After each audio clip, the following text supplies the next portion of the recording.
Picture a farmer in the hill country of Israel, Iron Age, a village of maybe 80 people, terraced fields cut into a slope, a cistern carved out of limestone. It is the end of October, and the rain has not come. In this part of the world, there is no river to divert, no irrigation to fall back on. The early rains come in autumn, or the seed does not germinate, and if the seed does not germinate, the family does not eat next summer. Everything, the whole year, the children, the livestock, the debt owed to the man in the next village, hangs on water falling out of the sky on schedule. So here is the question, not a theological question, a Tuesday night question. Tonight, what does that farmer do? Because the answer to that question is the reason three names appear again and again across the Hebrew Bible for more than 600 years, and it is not the reason you were taught. The three names are Baal, Asherah, and Molech. You have read them 100 times, in Judges, in Kings, in Jeremiah, in Ezekiel. They sit in the middle of a sentence, and your eye slides right over them, because they read like scenery. The generic pagan gods, the wickedness of the nations, the background against which Israel is supposed to be faithful. And every time you read them, the same question forms somewhere in the back of your mind and gets pushed down, because it feels almost rude to ask it. The question is, why? Why would a people who saw the sea open keep going back to a statue? Not once. Not in a moment of weakness. For 6 centuries, through judges, through kings, through prophets, through exile. What was so compelling? Here is where most readers get lost, because we have been handed a picture of these gods as something exotic, strange rites, foreign temples, a kind of ancient occultism that a sensible person would never fall for. That picture is wrong, and it is wrong in a way that makes the entire Old Testament harder to read than it needs to be.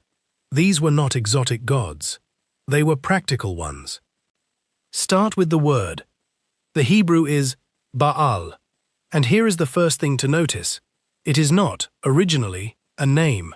It is a common noun. Baal means Lord, Master, Owner, the one who has the rights to a thing. It is used in ordinary Hebrew for perfectly ordinary situations. The Baal of a house is the householder. The Baal of an ox is the man who owns the ox. And, hold on to this one, because the entire video turns on it at the end. The Baal of a woman is her husband. So when a farmer in the hill country said the word, he was not reaching for something arcane. He was saying, the one in charge here, the owner, the one who holds the deed, the God who held the deed on rain. We know a great deal about who that was, and we have only known it for about a century. In 1929, at a place called Ras Shamra, on the coast of northern Syria, excavators found the remains of a city called Ugarit, and in it, an archive of clay tablets, written in a language closely related to Hebrew. Those tablets contain the mythology of the Canaanite world, the world Israel lived inside of, written down by the people who actually believed it, rather than described by their opponents. And Baal is everywhere in them. His full title is Baal Hadad. He is the storm god. One of his standing epithets is Rider of the Clouds. He throws the lightning. He is the one whose voice is thunder. In the great cycle of stories built around him, he fights the sea and wins, and then he faces a god named Mot, whose name is simply the Semitic word for death, and loses. Baal dies, the land dries up, and then he returns, and the rain comes back with him. Read that last part again, because it is not a story about a god. It is a story about a year. Dry season, dead season, the rains return. The myth is the calendar. The calendar is survival.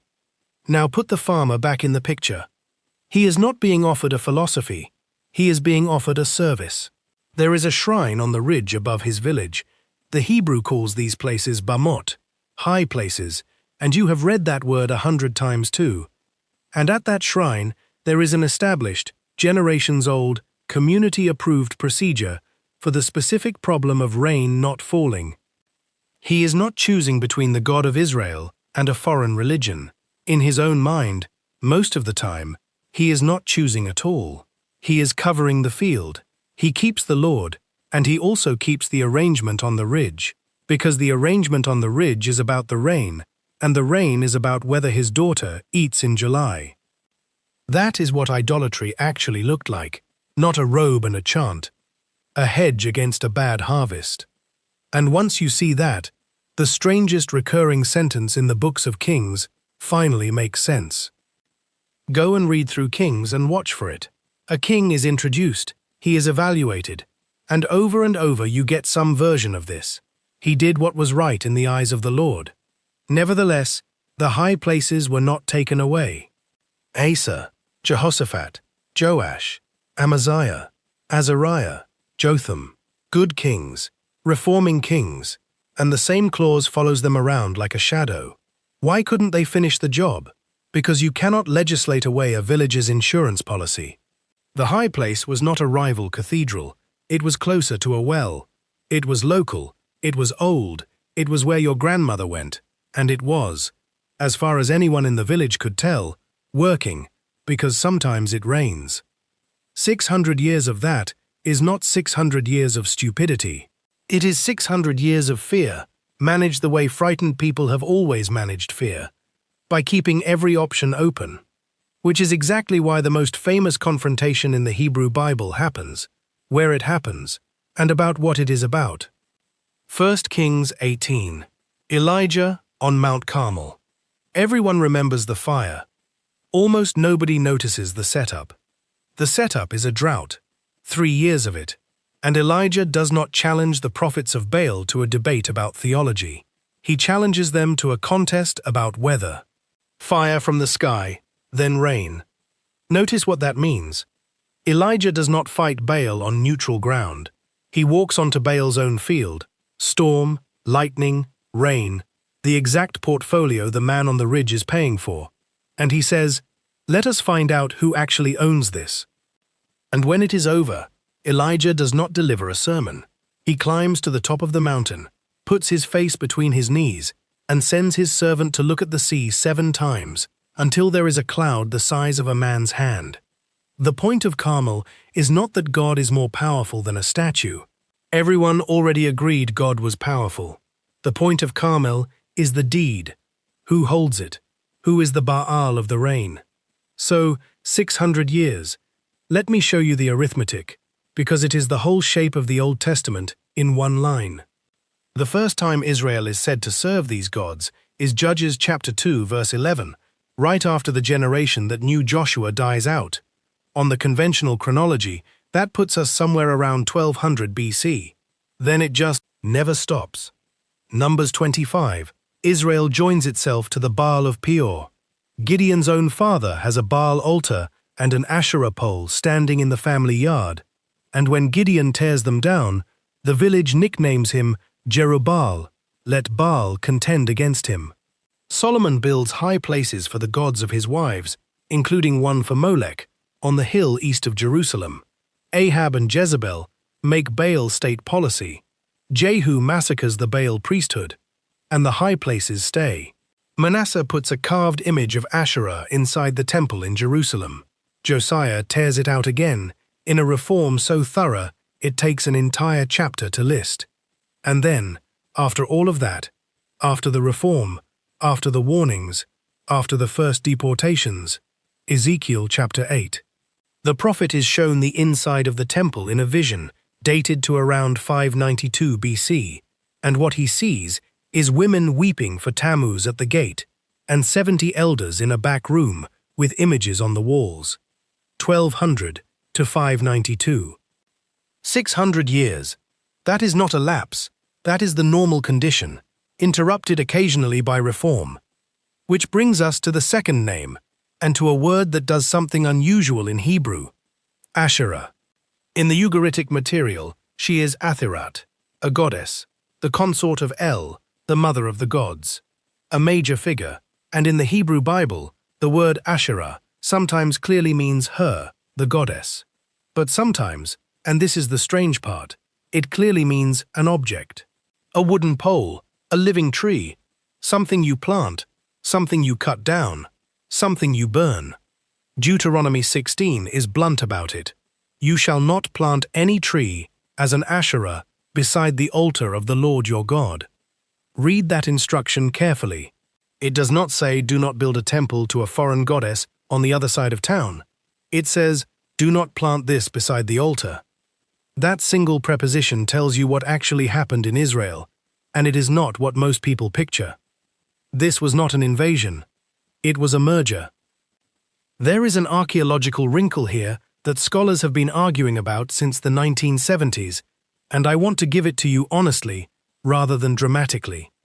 At a remote site in the Sinai called Kuntillet Ajrud, on storage jars dated to the 8th century BC, someone wrote blessings, and several of those blessings are in the name of Ufa and his Asherah.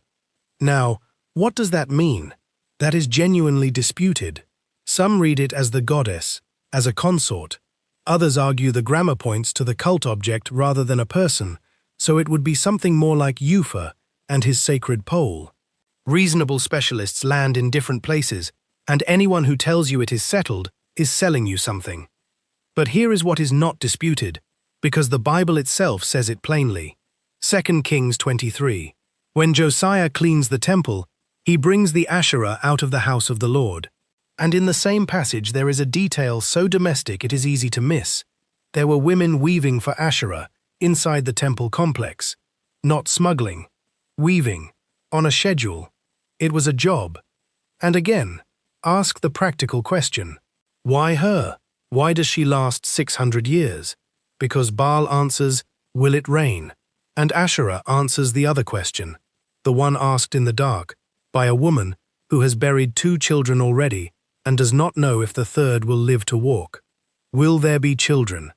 Will they survive? Will this family still exist in 20 years? We live at a distance from that question that is historically bizarre. In the world of the Hebrew Bible, a large share of children did not reach adulthood, and a household without sons had no security, no labor, and no future. A shrine that claimed to speak to that was not superstition to those people. It was the only medicine on offer. 2 gods, 2 fears, weather, and children, which leaves the third, Molech. This is the hardest part of the video, and I am going to be careful with it, because the record here is thinner than the confident videos on the internet suggest. Here is what the text says. Leviticus 18 and 20. Forbid giving your offspring to Molech. 2 Kings 23 says Josiah defiled a place called Topheth in the valley of the son of Hinnom, just outside Jerusalem, so that no one could make a son or daughter pass through the fire to Molech. Jeremiah returns to it more than once, and with unusual language, which we will come back to. Now, the name itself. In Hebrew, the consonants are Seter, N-L-K, and Melech, spelled with those same consonants, is the ordinary Hebrew word for king. Many scholars have argued that what we are reading is Melech, king, deliberately pointed with the vowels of boshet, the word for shame. A permanent editorial sneer built into the spelling. Is that certain? No. There is also a long-running proposal, going back to the 20th century, that MLK, in some inscriptions, refers not to a deity at all, but to a type of offering, which would change the sentence from sacrificed to Molech into something closer to made a milk offering. And the archaeology usually cited in this conversation, the burial precincts at Carthage, with their thousands of urns of infant remains, is itself contested. Some read them as evidence of ritual sacrifice, others as a cemetery for children who died young. That argument is live, so I will not tell you more than the sources can carry. What I will tell you is that the biblical writers had no doubt what they were talking about, and their reaction to it is unlike their reaction to anything else. Jeremiah, more than once, says this about it. For, which I did not command, nor did it come into my mind. Sit with the second half of that sentence. God does not say you broke my rule.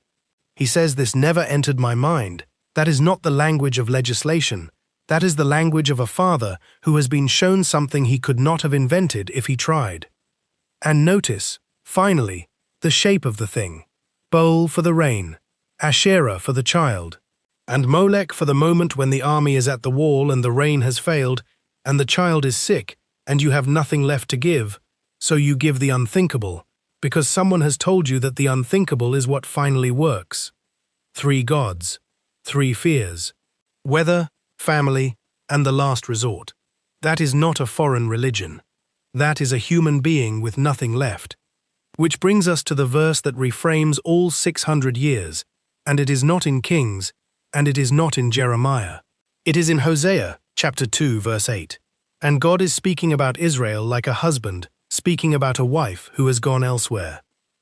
She did not know that it was I who gave her the grain, the new wine and the oil. Stop there. Grain, wine, oil. That is not a list of spiritual blessings. That is the harvest. That is the entire agricultural economy of the ancient Near East, in 3 words. That is the rain. God is not saying, you worshipped a rival. God has given you one face, and you make yourself another. I gave you. You stood at the high place and said thank you for the barley, and the barley came from me. The sin at the center of 600 years is not exotic. It is a misplaced thank you. That is a much more uncomfortable diagnosis than the one we usually get, because a foreign statue is easy to avoid, and a misplaced thank you is not. You can go your entire life without bowing to anything and still spend it quietly convinced that the harvest came from the arrangement on the ridge, from the job, from the market, from the plan, from the thing you manage. And here is where it gets personal in the text itself, in a way that is easy to walk straight past. Israel did not only fight Baal on mountains, Israel edited him out of its own family names. Gideon's second name is Jerubbaal. The word is sitting right there in it. King Saul had a son whose name appears in Chronicles as Ishbaal, man of the Lord. But when you meet him in the book of Samuel, he is called Ishbosheth, man of shame. Jonathan's son shows up in Chronicles as Merib-Baal and in Samuel as Mephibosheth. The same pattern. The syllable Baal pulled out of the name and Boshet, shame, dropped into the hole where it used to be. The same substitution many scholars see behind the vowels of Molech. They could not get the high places off the hills, so they scrubbed the word out of their sons. And then, right in the middle of the book that gave us the misplaced thank you, God does something with that word that nobody expects. Hosea chapter 2, verse 16. God is describing the day he restores this relationship, and he says, "In that day you will call me Ishi, my husband, and you will no longer call me Baali." Now remember where we started. Baal means Lord, Master, Owner, and also husband. So on the surface, God appears to be rejecting a perfectly good Hebrew word for husband, which is strange until you hear what he is actually rejecting. Baali is husband as owner, husband as the one who holds the deed, husband as the arrangement, the party you owe, the one you manage, the one you keep on retainer in case the rain does not come. That is exactly the relationship the man on the ridge had with the god on the ridge. Transactional. Insurance. Ishi is just, my man, my husband. The word for a person you belong to because you love him. God says, I do not want to be your Baal. 600 years of you treating me as the one who holds the deed, standing beside every other arrangement you kept open in case I failed. I do not want it. Call me by the other word. That is what Proverbs would call the beginning of wisdom, and what Hosea calls coming home. And it is the answer to the question we started with, the Tuesday night question, the one about the farmer and the rain. He was never being asked to pick the stronger God. He was being asked to stop hedging. So here is what I would ask you to do this week. Read Hosea chapter 2, the whole chapter, slowly, and preferably out loud, because it was written to be heard. Watch how it moves. Accusation, then wilderness, then the names of the children reversed one by one, then that last exchange about the 2 words for husband. And while you read it, hold one question. Not do I worship idols? You will answer that one too fast, and the answer will be no, and it will not cost you anything. Ask the other one. What am I thanking for the grain? When something goes right this year, the offer, the diagnosis, The money arriving in the week it had to arrive. Where does the thank you actually go? Not where you would say it goes. Where it goes. Don't answer that quickly. That is not a question you answer. That is a question you live with. In one word, what is the thing you are most tempted to thank instead of God? One word. Put it in the comments.